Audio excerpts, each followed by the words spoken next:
Traveling with Terriers, we visit St. Louis. Join us as we tour the Arch, historic cathedrals, and the Missouri Botanical Gardens. We also get on a hike at Meramec State Park.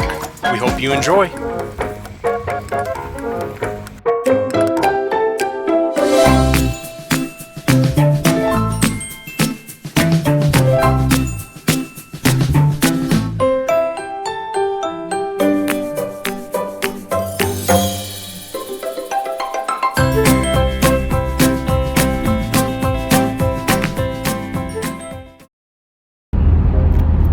Well, good morning, everyone.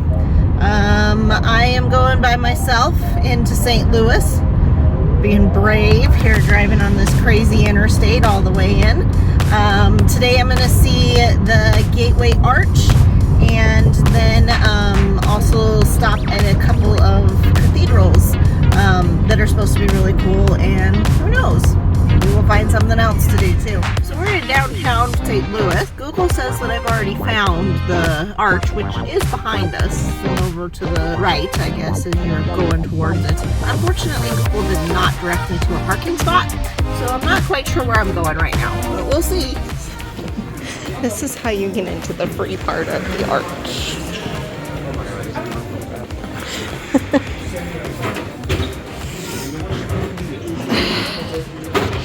So from here, you can go to the museum, the theater, the store, and the cafe.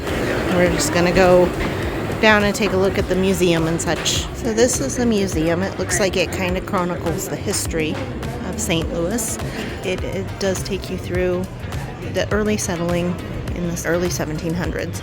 Then it takes you through the Louisiana Purchase and the explorations of Lewis and Clark, and then through the early settlement of the West and how St. Louis played a part in that. Very well done. This last little part of the museum is where they talk about the arch itself, how it was built, who built it and why. So kind of cool. It was built in the 1960s to help kind of counteract some of the blight that had happened to the old riverfront, courtesy of the start of railroads and the end of the riverboat era. You look over here towards this way, towards the river. There's the mighty Mississippi, and over the top of it is the Eads Bridge. That, according to some of the stuff that I read inside, was the death of the riverboat trade, because once you had a bridge over the river, people could transport goods and such, and then load them onto the railroads to take them to wherever they needed to go. So riverboats were no longer needed. Kind of sad, because if you think about it, back in the day, this whole area would have been lined with hundreds and hundreds of riverboats parked side by side by side. Back there, that green dome that you can kind of see back behind the arch is the old courthouse building. That's also run by the National Park Service. Unfortunately, they have that closed for renovations right now, so you can't go in that today.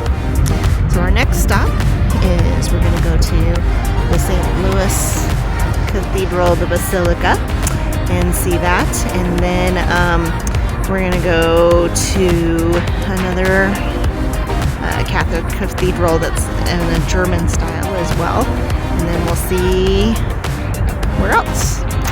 So one last look at the arch, and then we'll be on our way. So there's where we're going next. That is the St. Francis de Sales Catholic Church, or Oratory is what it's actually called now. It's an old German church built by immigrants from way back quite a long time ago in the early 1800s, I believe, and it was one of the places that they said was something that you should see while you're here in St. Louis. So we're gonna go see it. So I know I'm not really supposed to take video this way, but there's no way I could have gotten all of this in doing it the horizontal way. This is the St. Francis de Sales Oratorio, and there's also, it looks like a rectory or a monastery here as well, if I remember from my reading. So very cool, ornate old church. hopefully we can check out some of the inside.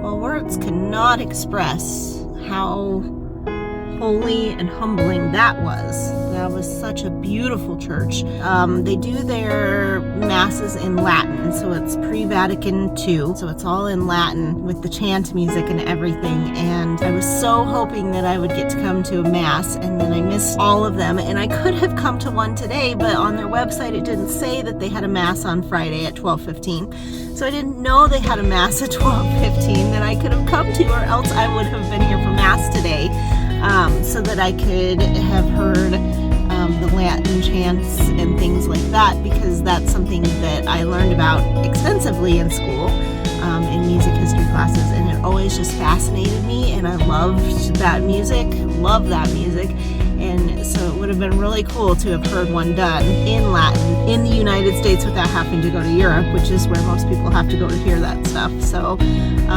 hopefully we'll be back here in the St. Louis area sometime, and I will get to go and see one of their masses in person.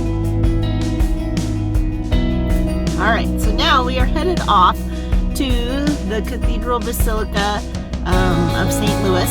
That's the biggest cathedral here in town, and it's supposed to be beautiful as well, so we're gonna go check it out. All right, so we made it to the Cathedral Basilica of St. Louis. So this is what the outside looks like. It's still very ornate, not quite as cool as the St. Francis de Sales, but still really neat. And we'll see what the inside looks like.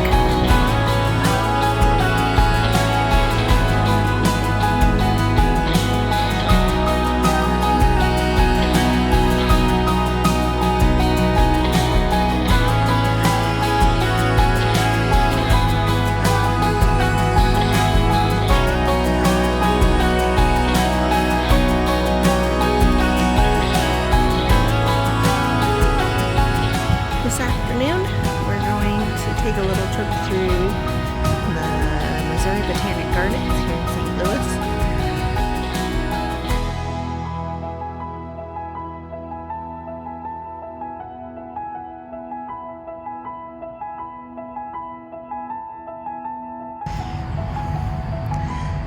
So I've seen a few Chihuly exhibits before, and one of my favorites in every one of them are these water features. I love the little balls floating on the water. Love the water lilies. It's always so pretty. So this is kind of neat. They have this area called the Center for Home Gardening, but then they also have 8.5 acres of individual home gardens that you can look at. So these are all residential sized gardens. Those are really pretty.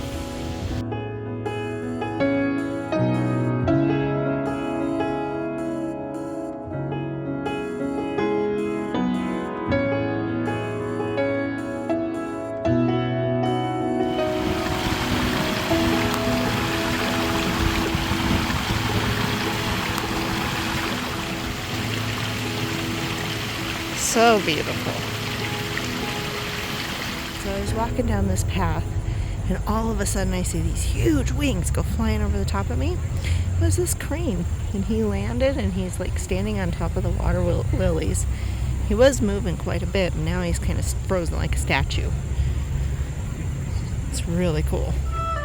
Danny used to have a little one of these, bonsai garden or something. I can't remember exactly what they're called. He can probably tell you.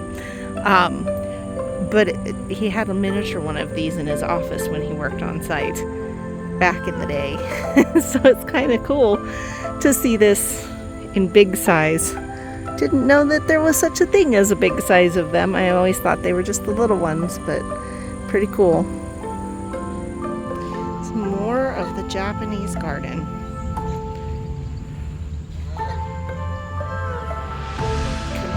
ducks that are not Japanese honking in the background. So we are headed towards the exit because it's almost 5 o'clock, which is when the garden closes, sadly. Because there's a lot more to see. This place is huge. We'll have to come back. Wow. Getting a nice rainstorm. It's really filling up. It's a Friday night. Jess is on the way home with dinner, and I am just wrapping up with work for the day.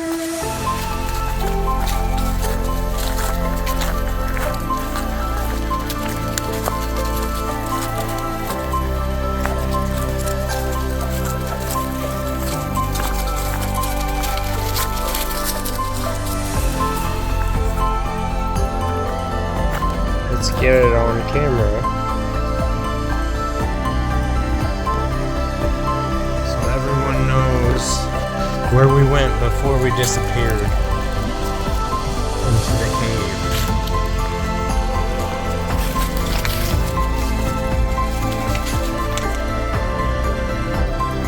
Oh, it's real cold.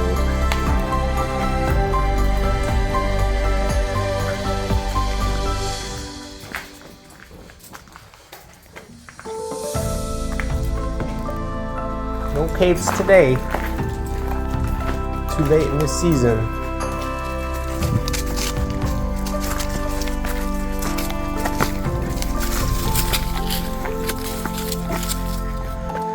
Geez, the high water got all the way to there once. All the way from down there. This is like traveling Robert rugged. It's pretty rugged. Winston says it's perfect. Do you think that he's one of those Bostons that turns fall colors in the fall? He was black and white, and now he's red and white.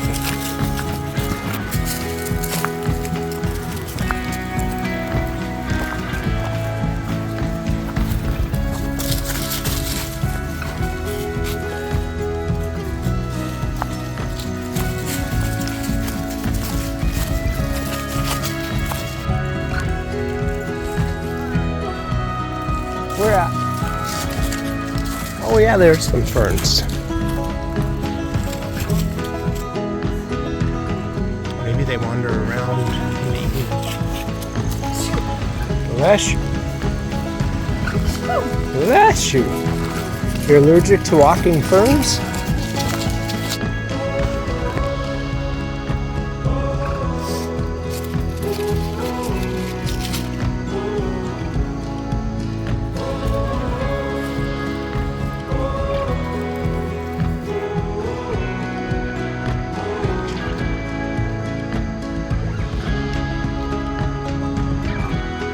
Yeah, I would say this is rugged.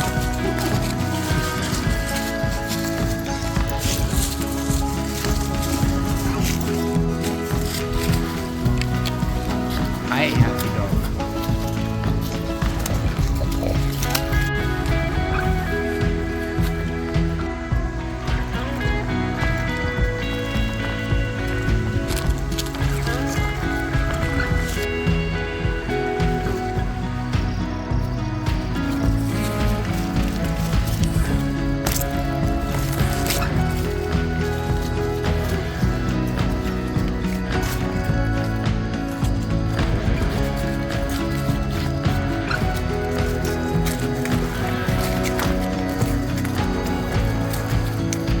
Ooh, do you hear that wild dog out in the wilderness?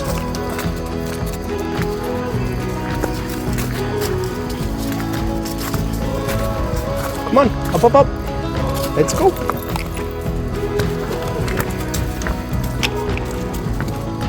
I think this is like a platform or a cave.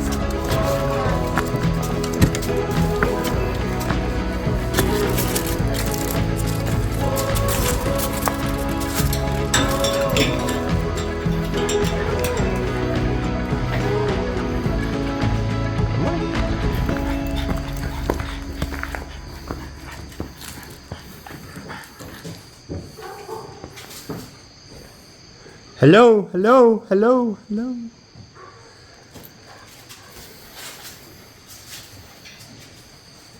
No. Woo, woo, woo, woo, woo.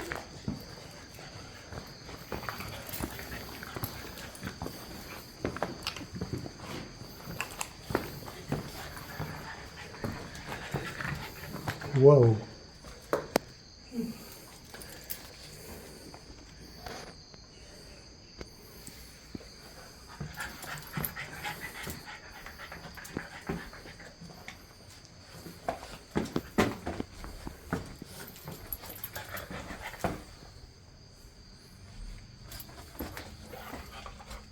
I don't know if we should go in too far. We don't need to go to a vet or a doctor. No. But it's kind of neat in there. Kind of creepy. Ooh, we're at the end almost. What are we going for dinner? The silo? Yum. Hey, we made it back to civilization.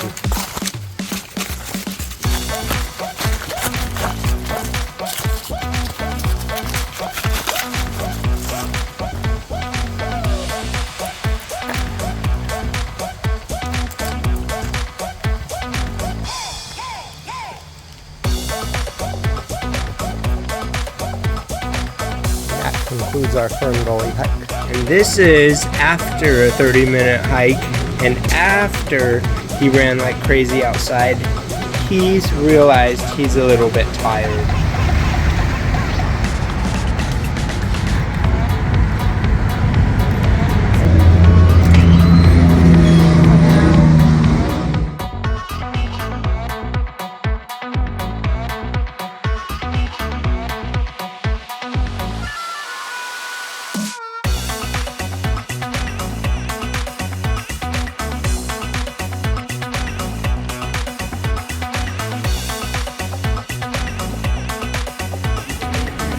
So, Aunt Linda, Uncle Dave, look at this.